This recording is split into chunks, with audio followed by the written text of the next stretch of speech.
he had lots of scar tissue from Zenefits, was terrified of signing up for the same thing all over again, and managed to just through sheer force of will, like somehow make him like renege on Brex and come like work for Rippling. And I remember telling him at the time, I was like, well, we're going to, like, at the time, Brex was, like, way more successful than Rippling was. And I remember telling him, like, well, like, we're going to launch a corporate credit card. It's, like, already in the plans. And he was like, yeah, right. So we've been working on that project for a long time. And that was getting him in the company was really important to me. Similarly, like my COO is a guy that I was close friends with in college, and so a lot of like, actually maybe if there's something for you guys to take away from this, I remember when I think about the people that were really good as executives at Zenefits, the people that were really good were people that I knew from my personal network. It was like, like not people who were like, had really done this before or were the sort of like celebrity executives that I got introduced to by investors or, found through exec recruiters. It was all like friends of mine that I was just like, I know this person's really good. And those people ended up being the best people in the company. And so that was sort of like who I always wanted to turn to at Rippling. Awesome. Well, now we know the genesis of spend management product at Rippling. So it actually was true. Like we literally were like, we had what happened is like at one point when we were getting much closer to launching spend management, it was just there was enormous amounts of like, legal stuff, and we ended up going with Stripe issuing, but there was like some conversations with Marqeta, and someone at Marqeta was like, well, we have like a signed like master services agreement with you guys. And I think Vanessa, our general counsel, was like, what are you talking about? Like from when? And it was like from like 2018 or something, when we had started this whole thing a long time ago. So it's been a long time in the making. So you've obviously had like an incredible ups and downs trajectory, just on a personal level. Like, one, what drives you, and two, how do you deal with the extremity of the ups and downs?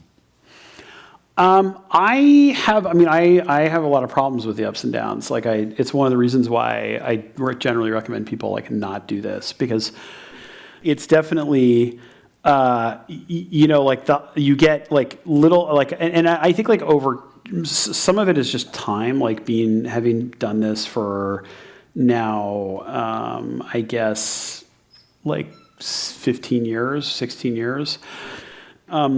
At a certain point, you've kind of seen it enough times that like, things go a little bit right and the highs are a little more muted than they would otherwise be, and things go wrong and it's never as bad as it like once was that one time. And so, it just kind of like evens things out. One thing that I did is like, after, when things got really bad right after Zenefits, I just made a vow, like, to myself and to my wife that I was not going to read any of the media. And I stopped reading any of the press. And she would read it, and I would not. And that was like the deal that we had between us. And I have really kept that promise to this day. So like even to this day, like I have not read any of the press about Rippling, any of the announcements or anything like. And I actually remember when we did our most recent round that Bedrock led, they had a blog post about Rippling where one of the things they talked about is they had this picture from like our TechCrunch launch where TechCrunch wrote this article about Rippling that was like, it was like Parker Conrad's back with like Rippling, and there was this like I can't remember the actor, but like there's some famous actor who has like a sort of like a like kind of expression, like. And they had like the screenshot of that guy in that blog post. And I remember seeing it. I was like, oh my God, I had no idea that was like the article that ran with our Series A, because like I literally didn't read it. And so that is actually like, I'm not sure if I'd go that far, but like trying to just like really stay heads down and build and ignore the ups and downs to the extent that you can is, something that's like worked for me and my sanity. That's awesome. Um, what's your ambition? Like dream the dream. What do you want Rippling to become? Well, so I think the big idea behind Rippling is that Rippling is actually this sort of bizarro world version of Salesforce, where Salesforce, I think people like misunderstand it, or they think that Salesforce is like a CRM system. And actually what Salesforce is in my view, is a system for managing business process and workflow, which happens to be built on this underlying primitive of customer data. And you have all this sort of like these capabilities inside of Salesforce. You have reporting and analytics, and sort of a custom workflow builder, and a scripting language called SOQL, and sort of a bunch of other like capabilities that people use to sort of configure and string together like sort of the software to manage bespoke business process within their company that relates to customers in some way. And the idea behind Rippling is that companies actually need a system with a very similar set of tooling. The same basic sort of fundamental tool set, but you just need it to be built on a different underlying primitive, that you need it to be built on this more inwardly facing understanding of your company and your employees and their job and role and function and their relationships to one another, instead of this more externally facing understanding of who your customers are and how leads and contacts relate to accounts. But that these two things are just like two sides of the same coin. The outwardly facing system and the inwardly facing system. And that there's like a business that could be equally as large or equally impactful, and maybe even more so, building the sort of inwardly facing system as the one that you would build on the outwardly facing one. It could be a big company, I think. I hope so. Yeah. Knock on wood. Yeah, we'll see. Just back to kind of personal on day to day, you have a bunch of stuff to deal with. But like, what's your happy place? Like, what would you rather be spending all your time? I love working on new products. I think one of the things that's really fun for me is getting to work really closely with all of the new product teams at Rippling. Working with the spend management team that just launched today, the global payroll team that we have some representatives from that I see over there, and that is that Vahid? Holy shit! And the Pulse team that built our surveys product, which launched very recently, and so that's I love doing that. I think that's a lot of fun. And to piggyback on that, you have a pretty interesting view on sort of startups within Rippling, just these teams. Like, talk a little bit about how you're structuring that and you're managing it. Yeah. So one of the things that we do is we hire a lot of former founders, and there are a lot of different roles that people occupy, but one of them is certainly like starting like these sort of new businesses or products within Rippling. And I think we try and offer them like a lot of like discretion and control, and it's a job that's starts out as an engineering role, but that becomes really like a general management role for that business unit, thinking about product and engineering, but also like how are you going to manage support and support volume and marketing and sort of like the sales motion and like all that kind of stuff. So that's one of the things that I think makes it manageable. The other is that teams are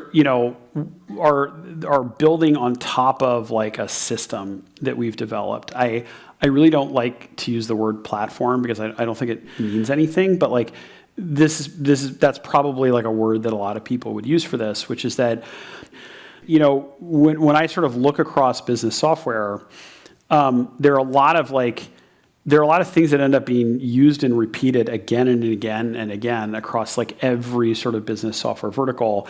And so what we can do at Rippling is we can sort of abstract those out and pull them, sort of outside of each of these products and say, look, we're going to build centrally concepts like reporting and analytics and role-based permissions and workflow and policies, and like there's a few other things. And then what we're going to do is we're just going to go like 100 times deeper on those concepts than like any standalone competitor can afford to go. Which means both that the teams that are building products, there's a lot that they can sort of just tap into without having to recreate it de novo with each new product. But it also means that when we're competing with standalone competitors, one of the advantages that we have as a compound company is that those central, like Rippling products are not just more integrated, they also tend to beat competitors on a lot of those sort of core repeated concepts. That's where we end up winning. We're kind of close to wrapping up. I mean, your advice so far has been don't start a startup, but if you do, get acquired into Rippling and work there. But if you were... Yeah, or just come work to Rippling and skip straight and save yourself a lot of heartache. But if you were to dispense a little more advice, or like the advice you wish you had received earlier in your career, like what would it be? Well, one thing that I think we really screwed up at my first company is not working on like a problem that we had ourselves. And so we ended up with this idea that like sounded like a good idea, which was basically like, like Wikipedia seems to work, and like people like write all this free content for Wikipedia. Why don't we build like a wiki, but like for stock research? And presumably there are a bunch of people out there that want to do all this work for free for us to like do this. And like, and we pivoted like 6 more times. So that was not the only bad idea that we had. But that, like if we had, like I think the next company, like Zenefits worked because I was managing like, we never had enough money to like hire anyone in HR. And so I was managing like, health insurance for the company and running payroll. And, anytime we hired a new employee, I had to like stop at Kinko's on the way home to fax in their insurance application because the only way to do this was via the fax machine. And we didn't own a fax machine because it was like, 2008, not like 1994. And so like I always sort of thought like, man, like really this should be online, and like and you should be able to just like click, do this in one place and manage all of this administrative work around setting them up in payroll and insurance.